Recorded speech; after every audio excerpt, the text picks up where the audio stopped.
Therapy is where you use dreams in the therapeutic context to help people with things like depression and anxiety.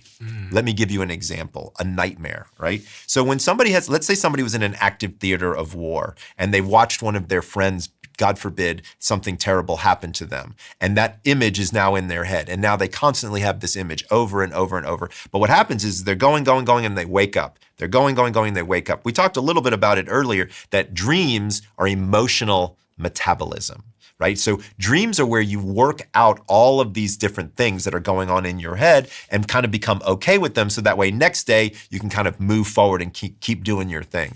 Do we need to explain why we dream? Because I think that's the big sort of... Sure. So there's a couple of theories. One theory is that this is a great stage for practice, right? So we dream about things that we're eventually going to try in the real world. And so we get a chance to practice them in our head beforehand to make sure we don't kind of screw the whole thing up. So there's that whole idea of being able to kind of work stuff out in my head. Then there's the processing idea that we talked about before, where this is emotional metabolism. So therapy. Right, exactly. It's like you go to therapy every single night.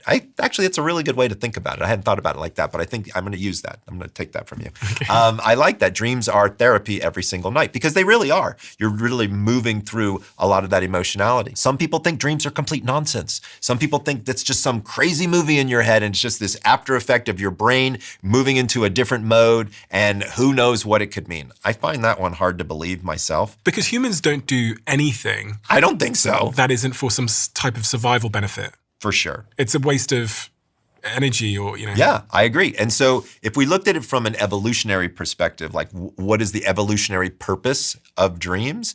I would argue that it probably has something to do with emotions and being able to move through some